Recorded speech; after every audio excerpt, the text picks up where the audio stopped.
Tonight at 10, bolstering the UK's COVID defences. The rollout of booster jabs is underway. Shout scratch. Frontline health workers and the over 50s who were vaccinated at the start of the year will be among the first to get the third dose.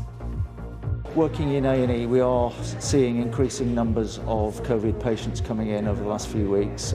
We were all originally vaccinated in December of last year, so our immunity due to the first doses is now waning. The first boosters are being given in England and Wales. The rest of the UK will follow next week, also tonight. The Scottish Government asks the military for help to cope with long ambulance waiting times amid warnings of the most challenging winter ahead. China and France denounce a security pact between the US, the UK and Australia that allows Australia to build nuclear-powered submarines for the first time. The government's expected to announce changes to the rules around international travel tomorrow. Will testing and the traffic light system be simplified? And Sir Clive Sinclair, the home computing pioneer, has died at the age of 81. And coming up in sport on the BBC News Channel, West Ham shine on their return to Europe. Declan Rice with a goal to remember as they get their group campaign off to a win.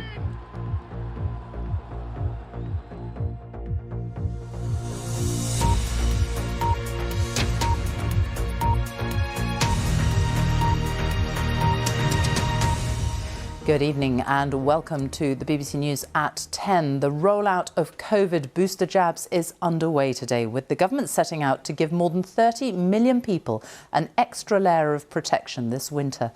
NHS staff in England and Wales have been among the first to receive them. Jabs are being offered to the over 50s, as well as care home staff and residents, frontline NHS workers and younger adults with certain health conditions. But there are still more than 5 million adults in the UK who haven't yet had their first vaccine, and the government has been urging those people to come forward. Our medical editor, Fergus Walsh, reports. Do you want to roll up your sleeve for me? Here we go again.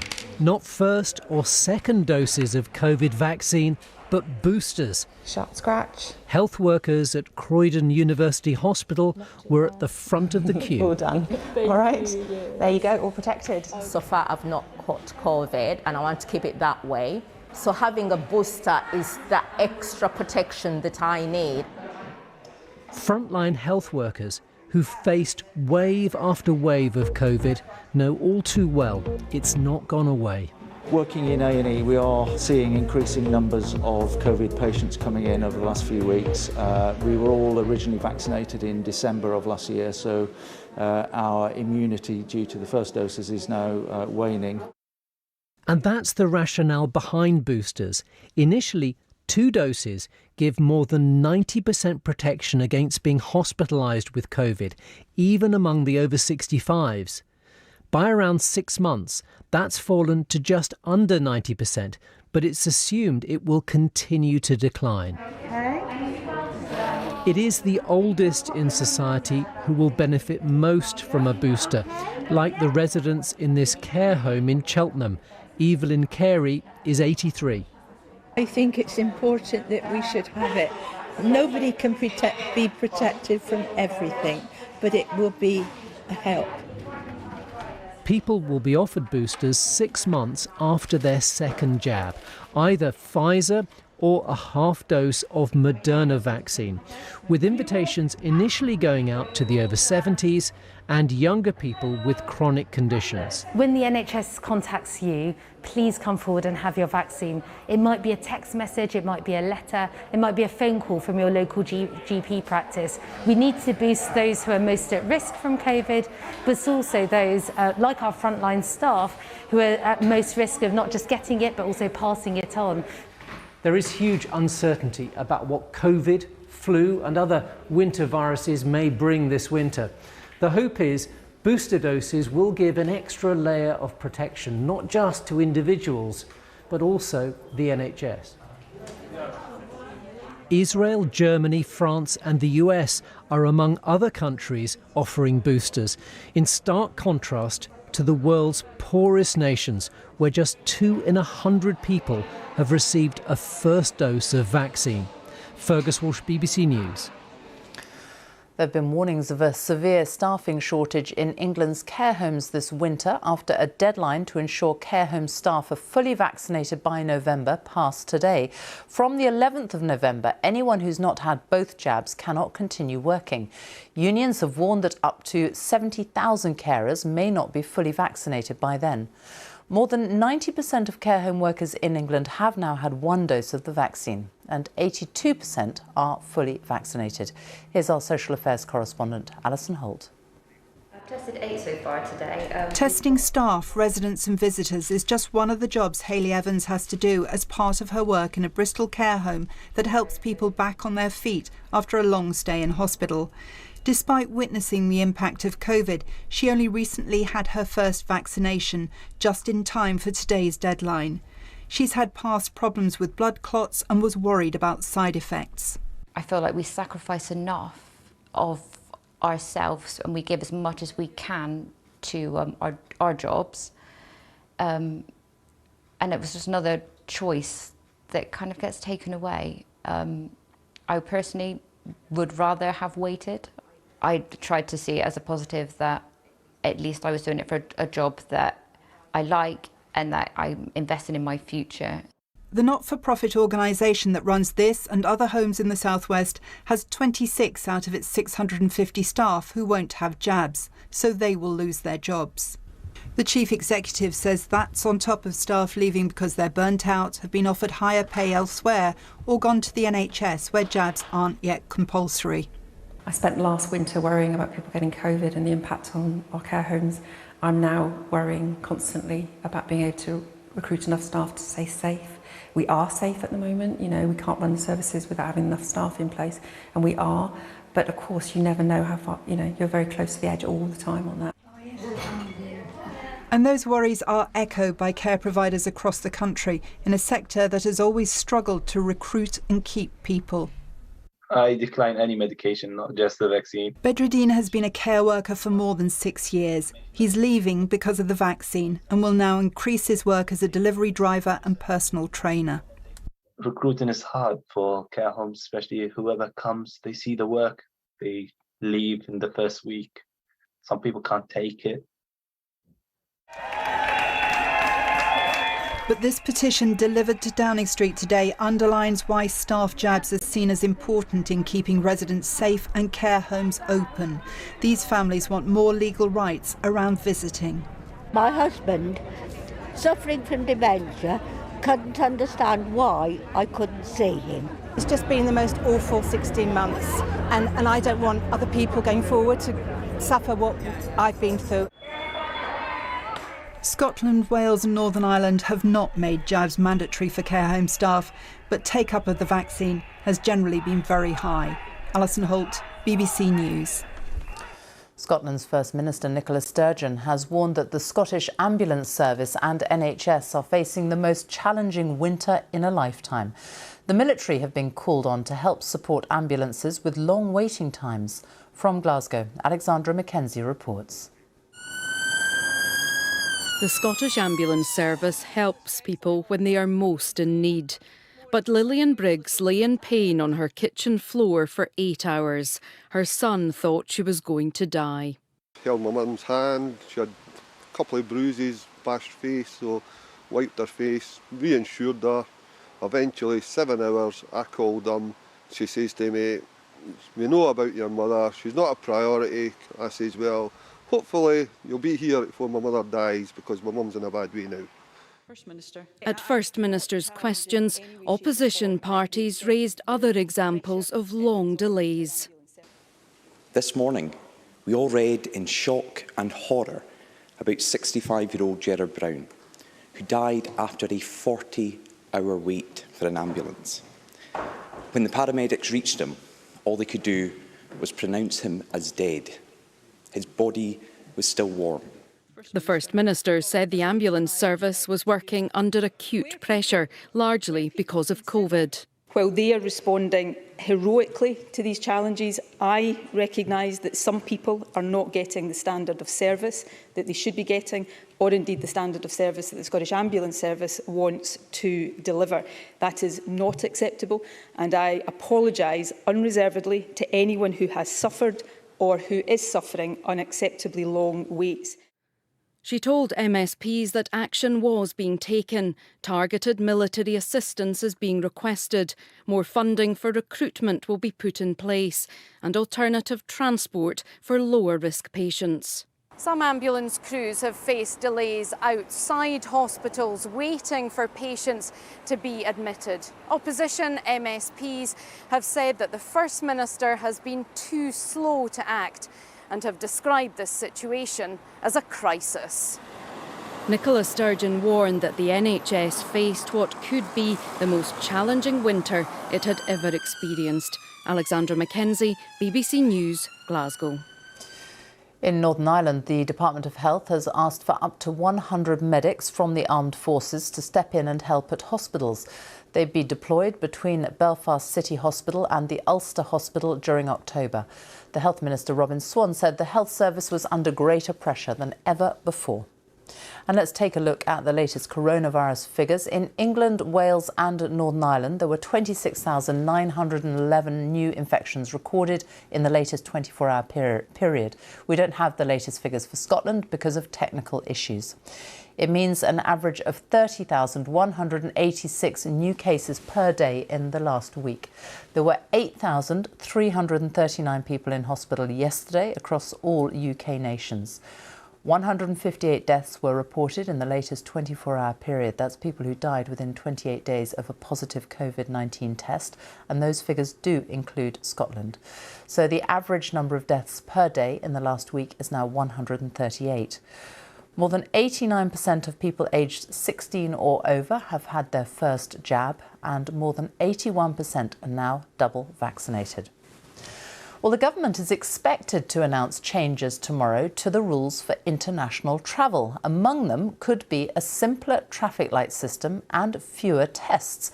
Our transport correspondent Caroline Davis joins me now. And when we talk about tests, we're talking about the PCR test, which is the more expensive one. Yes, and at the moment, everyone who comes into the UK has to have one of these tests. Now, the travel industry say that they are too expensive, that it puts travellers off. The government has, up until this point, said that they are important to be able to identify variants of concern. There have been hints, given the number of people that are now vaccinated, that they could be potentially swapped for lateral flow tests, the cheaper option. But that could still prove controversial with some people in public health. Other things that the industry want to see are things like moving from the traffic light system to just a red list and an open list system as well, so a simplification there. The industry really are piling on the pressure on the government. Furlough comes to an end at the end of this month, and they still have thousands of employees on it at the moment. There have been noises from the government that suggest that they do want to do some level of opening, but how far and how fast those changes might happen, we won't know until tomorrow. Caroline, thank you. A diplomatic row has broken out over a new defence and security partnership between Britain, America and Australia. The deal will deliver nuclear-powered submarines to the Australian Navy to promote stability in the Indo-Pacific region, which has come under increasing pressure from China. Beijing said the pact was extremely irresponsible. Here's our defence correspondent, Jonathan Beale. Britain's making its mark in the Pacific. The Royal Navy's new aircraft carrier has been flying the flag there on exercise with the US and allies. Proof of the increasing importance of the region and the focus for this new defence agreement. So what is the threat? China is the rising power in the region, not just an economic giant, but a military one too. Its armed forces are modernising. It now has the world's largest navy. It staked its claim to oceans, fortifying islands well outside its own territorial waters. This new pact, announced in a carefully choreographed appearance by the leaders of Australia, the UK and the US, is all about China, even though they didn't mention it by name. We all recognise the imperative of ensuring peace and stability in the Indo-Pacific over the long term. We need to be able to address both the current strategic environment in the region and how it may evolve. As to what is the pact, it starts with sharing the most sensitive of stealth technologies. Britain and America will help Australia build a fleet of new nuclear-powered, though not nuclear-armed, submarines.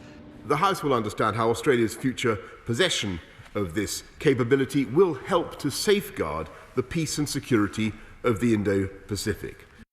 So what's the reaction? This week, London's been hosting one of the world's largest arms fairs, where there's fierce competition for lucrative defence contracts. The plan is to build this new fleet of submarines in Australia, but the government here hopes it will boost Britain's defence industry and create jobs. But this wider defence pact has already angered both an ally in France and a powerful rival in the region. France, which had hoped to build the submarines, has called the deal a stab in the back. But China sees it as more of a threat. Cooperation between the United States, the UK and Australia over nuclear submarines has seriously undermined regional peace and stability, intensified the arms race and undermined international nuclear non-proliferation efforts. The US might have led the exit from Afghanistan, but this agreement shows it's not turning its back on China's growing influence in the Pacific. Jonathan Beale, BBC News. Let's talk to our North America editor, John Sopel, who is in Washington. And the French are very unhappy about this. Sophie, I think this is the law of unintended consequences. The people who signed this expected China to be angry. They did not expect the seething, furious reaction from the French. Look, there was meant to be this huge gala dinner this weekend to celebrate 240 years of the French assisting the War of Independence for the United States. A French frigate is moored in Baltimore Harbour. The head of the French Navy has come over. And they have said, we're not going ahead with any of this. That is how angry we are.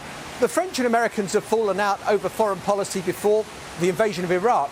But this is a most undiplomatic row. One senior source has suggested to me maybe the French hope they're going to get some kind of reward from the Americans because of this slight. The French had been hoping to sell diesel-powered submarines to the Australians. That sale has fallen through now as a result of this. And as a result, it's the French who've gone nuclear. John Sopel in Washington, thank you. The BBC has seen documents suggesting the building industry and the government had evidence of the fire risks posed by several types of cladding more than a decade before the Grenfell Tower fire that claimed 72 lives. Today, hundreds of people caught up in the cladding crisis protested outside Parliament. The government says it's spending £5 billion to remove the most dangerous cladding, but flat owners say it's not nearly enough, with their buildings facing repair bills running into millions of pounds, as Tom Simons reports.